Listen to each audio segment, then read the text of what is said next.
The highway hadn't heard traffic in weeks. Only the wind moved across it now, carrying dust, old grass, and the faint smell of fuel that never burned. The gas station stood alone at the edge of the desert, its roof sagging, its windows clouded with sun-baked grime. The pumps were still there, faded red, each one tagged with layers of names that no one remembered writing. And beside the third pump, curled in a shallow patch of shade, the dog slept. His fur was sun-bleached, his ribs faint beneath the skin. He had long since learned the language of heat, the way to breathe slowly, to save movement for after the light softened. The air around him shimmered, heavy with silence. Flies buzzed near the trash bins, and a torn plastic bag flapped weakly against a fence post. Somewhere far off, a metal sign creaked. It was the only thing that ever moved without purpose. The dog woke when the wind changed. He lifted his head, sniffed the air. Rust. Oil. The faint sweetness of something burning miles away. He yawned, stretched, stood, and looked around. No cars, no voices, just the wide horizon, pale and flat as a bone. He walked toward the station's door. A piece of glass cracked through the middle, still half covered by a sticker that read, "Cold Drinks, 50C." Inside, dust covered everything. Shelves leaned at odd angles.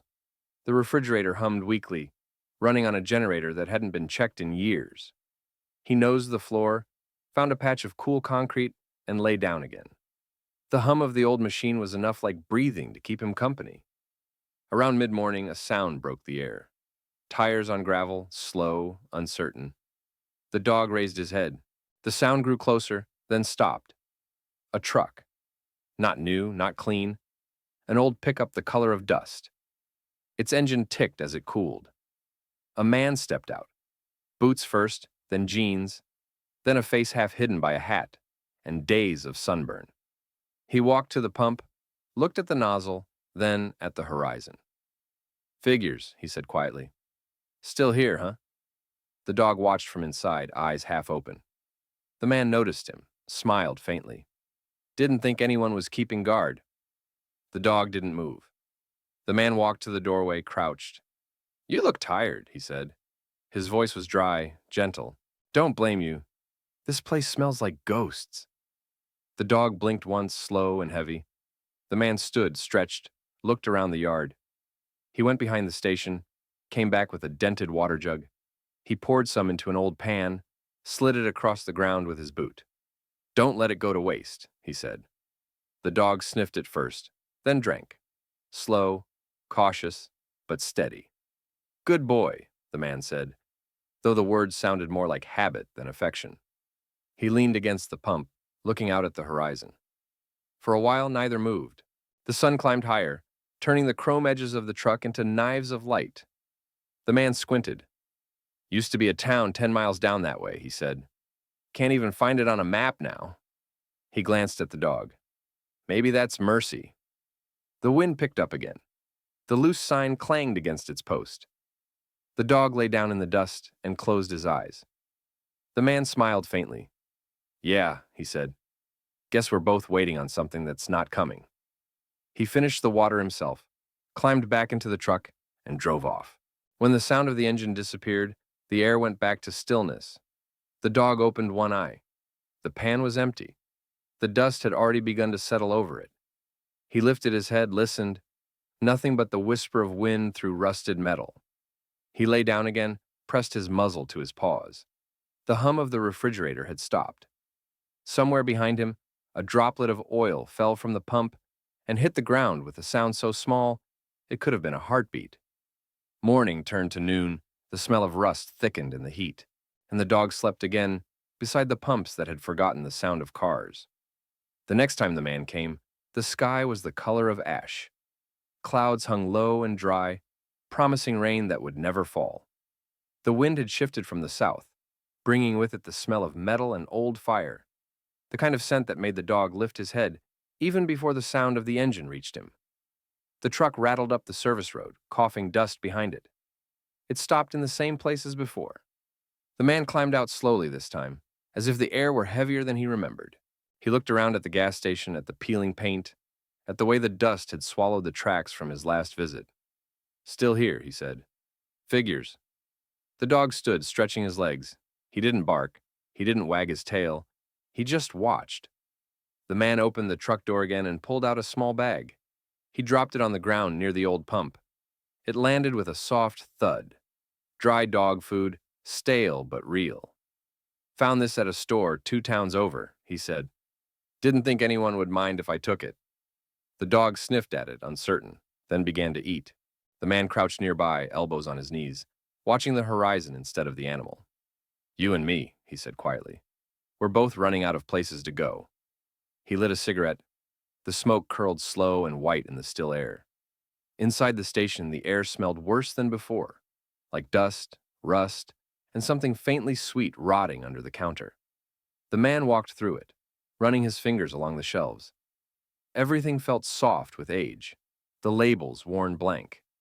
He found a tin of coffee, opened it, sniffed, and laughed. Smells like rain used to smell, he said.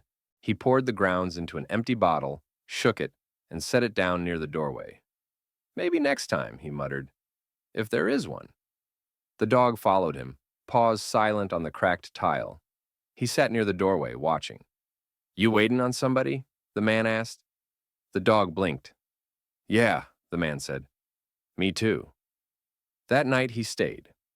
He parked the truck beside the station, laid out a blanket in the cab, and left the window half open. The wind hummed through the broken sign.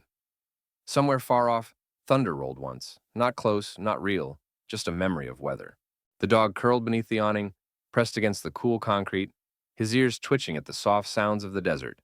Sand shifting, a beetle crawling, the low metallic creak of the pump swaying in the breeze. The man couldn't sleep. He sat up, looked out at the dark horizon, and said softly, You know what the worst thing is? The world doesn't end all at once. It just gets quieter until you're the last one who notices. The dog raised his head, eyes reflecting the starlight. The man smiled faintly. At least you're paying attention. By dawn, the wind had stopped. The air was still, hot, and colorless. The man stepped out of the truck, rubbed his eyes, and stretched. Guess I'll head east, he said to no one in particular. Maybe there's something still alive out that way. He looked down at the dog. You coming? The dog stood, took a few steps toward him, then stopped. The man waited, then shrugged. Didn't think so. He started the engine. The sound filled the emptiness for a moment, then faded as he drove off down the highway. The dust followed him a while, then settled back into place like it had been waiting to. The dog watched until the truck was gone. Then he walked to the spot where it had stood, sniffed the air, and lay down again beside the pump. The smell of gasoline had faded. The rust had deepened. The day began without noise, and the silence, once again, belonged to them both. Days passed without sound. The wind came and went, carrying dust that painted the gas station the same dull color as the desert around it. The pumps had stopped creaking. Even the metal sign hung still, too tired to move. The dog stayed where he always did, near the third pump, where the concrete stayed cooler and the smell of old oil was familiar. He didn't count the days. There was no reason to. The sun rose and fell the same way each time, sharp at morning, burning at noon, fading into a soft red glow that lingered longer than it should have. Nights were colder now. He could hear coyotes sometimes, far off, their voices thin and uncertain, like ghosts remembering how to sing. Then, one afternoon, he lifted his head. There, faint, distant, the sound of an engine. He stood, ears forward, tail still. The sound grew, echoing along the empty highway. The man was coming back. The truck appeared at the horizon, its headlights dull in the daylight. It rolled slower than before, as if carrying the weight of too many miles. When it stopped, the man didn't get out right away. He just sat there, hands on the wheel, staring through the cracked windshield at the dog. Finally, the door opened. Didn't think you'd still be here, he said. His voice was rough, like he'd been talking to no one for too long. The dog walked a few steps closer, then sat.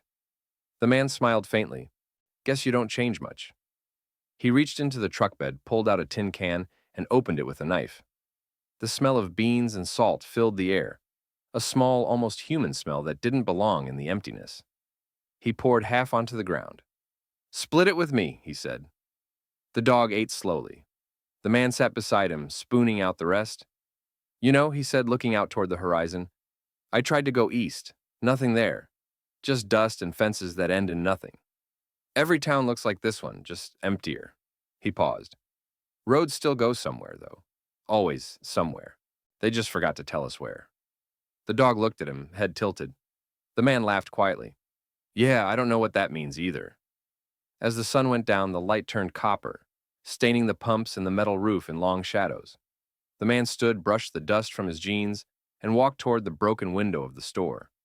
Inside, he found a map still tacked to the wall, faded, torn at the edges, corners curling. He stared at it, fingers tracing the roads that no longer existed. Funny, he said. They all used to lead here. Every single one. He folded the map carefully, slipped it into his jacket pocket, and stepped back outside. The dog was lying near the door, half asleep. Don't blame you for staying, the man said softly. Place like this doesn't ask much. Just time. He sat down beside him. The two of them watched the last bit of sunlight slip behind the horizon. The desert cooled, the air turning metallic and thin. The man exhaled. I think I'll stay a while, too. Night settled slowly. The stars came out. Thousands of them, bright and sharp, untouched by the glow of anything man-made. The dog shifted closer, pressing against the man's boot. The man reached down, ran his hand over the animal's back, and smiled into the dark. Guess it's not so bad, he said. You, me, and whatever's left. The wind stirred once more, rattling the loose sign above them. The sound was small, but it was something, proof that the world was still breathing, even here. The man leaned back against the wall. The dog closed his eyes. The hum of the generator started again, weak, uneven. But it was enough to fill the night with a heartbeat. For the first time in a long while, the station didn't feel empty. It just felt quiet. And in that quiet, under the fading smell of rust and oil, two lives, one human, one waiting, began again, without hurry, without reason, without the need to go anywhere at all. By the time the fourth week came, the horizon had stopped pretending to move. The sky was the same every day, bleached white at noon, bruised red in the evening, and full of dust that made the sunsets look like smoke. The man and the dog had settled into something that wasn't quite living but wasn't dying either. It was the rhythm of waiting, the kind that doesn't measure time, only light. The man slept in the cab most nights, the door open, one foot hanging out. The dog stayed under the awning, where the shade was deepest and the concrete still held a trace of cool. When the wind blew, it carried the smell of rust and burned rubber. When it didn't, the world was too still to believe it was real. The man had taken to talking more, though mostly to himself. Rain used to come through here every fall, he said one afternoon, looking at the colorless sky. You could smell it before it hit, like the whole earth waking up. He paused, rubbed the back of his neck. Now it just smells like metal and nothing. The dog watched him from the doorway, tail moving once, slow as a thought. Guess you don't remember, the man said. You're smarter for it. He walked out to the highway. The asphalt shimmered with heat, an endless mirage that swallowed its own distance. He stood there for a while, watching the line where the road met the air. Nothing moved. Not a single sound came from the desert, not even from the sky. When he came back, the dog was gone. He stopped, turned, scanning the lot. Hey! His voice broke the silence like glass. No answer. He whistled once, then again, sharp and low. A few seconds later, a faint rustle came from behind the pumps. The dog emerged, muzzle wet, carrying an old rag that dripped water. The man blinked. Where the hell? He followed the animal back toward the rear of the station. There, behind the rusted tanks, the ground had sunk into a shallow pit where rainwater must have collected months ago. The pool was nearly dry, but at its bottom, a small puddle still glimmered. The dog had found it, scraped away some dust, and licked what little was left. The man crouched, ran his hand through the mud. It was damp, but only barely. Guess we're not done yet, he said softly. He filled a tin cup, brought it to the dog, who drank slow, careful, grateful. The man smiled. You always find what's left. That night, the wind shifted again. It came from the west this time, softer, warmer, carrying a smell that wasn't metal or dust, but almost rain. Not real, not close, but enough to make both of them lift their heads. The man stepped outside the cab and looked toward the horizon. Dark shapes moved out there. Clouds, maybe. Or just heat pretending to be something else. "You smell that?" he asked. The dog stood beside him, ears perked. They waited. The clouds never came closer. Hours passed, the air heavy, thick with promise. The wind whispered across the old signs, the rusted gutters, the hollow pumps. For a moment, it almost sounded like the sea, a memory too far away to belong here. Then it was gone. By dawn, the sky was clear again, the same pale yellow that meant another day of heat. The man sat on the ground beside the pumps, his coffee tin empty, his hands dusty. The dog lay with his head on the man's boot. "Guess it changed its mind," the man said. The dog's tail thumped once, weakly. "Yeah," the man said. "I don't blame it. I wouldn't come back here either." They stayed like that for a long time. The morning crawled forward, the air warmed. The puddle behind the station was gone by noon, and still, the smell of rain lingered. Faint, impossible, enough to make both of them believe, for a little while longer, that the sky hadn't forgotten them completely. The next sound came 3 days later, just before sunset. A noise too large, too alive to belong to the desert. The dog heard it first. He lifted his head, ears pricked, staring toward the highway where the light burned low and gold. The man was sitting beside the pumps, rubbing a rag over his hands, lost in thought. The sound grew louder, not the distant hum of a storm, not the wind scraping across metal, but an engine, a real one, the kind that hadn't passed this way in months. The man stood, shielding his eyes. Dust rose on the horizon, then headlights, dull and crooked, one brighter than the other. A truck. Not his kind of truck either. This one was bigger, heavier, coughing dark smoke as it dragged itself down the road. The man smiled. "Well, I'll be damned." The dog stood too, tail still, watching. The truck rolled to a stop near the pumps, hissing like a tired animal. The engine coughed twice, then went quiet. For a moment, everything held still. Then the door opened. A man stepped out, younger, maybe mid-30s, clothes too clean for this place. His eyes scanned the station, the horizon, then the man and the dog. "Didn't think anyone lived out here," he said. The older man laughed softly. "I wouldn't call it living." The younger one smiled without warmth. "You got fuel?" The older man shook his head. "None that burns." The stranger nodded once, looked toward the pumps, and said, "Figures." He crouched, ran a finger along one of the hoses, then stood. "You been here long?" "Long enough to forget why," the older man said. The younger man looked at the dog. "He yours?" "He's his own," the man said. "Just lets me stay near him." The stranger smiled a little at that, then opened the back of his truck. Inside were boxes, metal, sealed, stamped with letters, half scratched away. The older man squinted. "Government stuff." The younger man shook his head. "Leftovers. Everyone's got leftovers now." He took out a canteen and tossed it toward the older man. "Water," he said, "and still clean." The man caught it, unscrewed the cap, smelled it, then poured a little into his hand for the dog first. The dog licked it, drank, then looked up at him. Only then did the man drink himself. "You heading east?" he asked. "Not anymore," the stranger said. "Road's gone past Ridgeville. Flooded out," they said. "Whole town underwater." "Underwater?" The man frowned. "There hasn't been rain." "Not here," the stranger said. "But somewhere. Always somewhere." He glanced toward the horizon, where the sun was dipping behind a wall of haze. "You should think about moving," he said. "This place won't hold much longer." The man looked around at the crumbling pumps, the half-collapsed roof, the sand creeping over the road. "It hasn't held for years," he said. The stranger nodded once. "Fair enough." They sat together for a while after that, watching the light fade. The dog lay between them, ears twitching with every shift in the air. The stranger opened one of his boxes, pulled out a small tin and handed it over. "Food, real kind. Beans, maybe." The man took it, smiled faintly. "Haven't had beans in months." "Neither have I," the stranger said.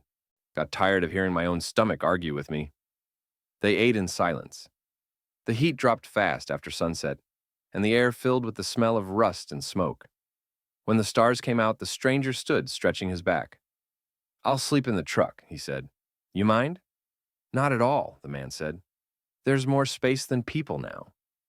The stranger laughed softly and climbed into his cab. Within minutes, his breathing steadied into the rhythm of sleep. The man stayed awake. He watched the sky, a sky that looked too close, too heavy with memory. The dog lay beside him, warm against the cool concrete. After a while, the man spoke quietly. "Maybe he's right," he said. "Maybe this place is finally giving up." The dog lifted his head, blinked, then set it down again. The man smiled. "Guess we'll wait and see." By morning, the truck was gone. The only sign it had ever been there were deep tire tracks leading back toward the highway, already half covered by sand. The man found the empty canteen by the pump, a small dent on its side, still smelling faintly of water. He picked it up, turned it in his hands, then looked toward the east. The direction the stranger had said was flooded. He thought about following. He didn't move. The dog came to his side, pressed against his leg. Together they stood there a long time, listening. There was no wind, no engines, no sound at all. Only the faint smell of gasoline, rust, and something else now. A scent almost like rain, but older, heavier, and full of distance. The man took a deep breath, let it out, and said, "Guess it's just us again." The dog sat, and the morning, quiet and endless, began the way it always did, as if it had never ended at all.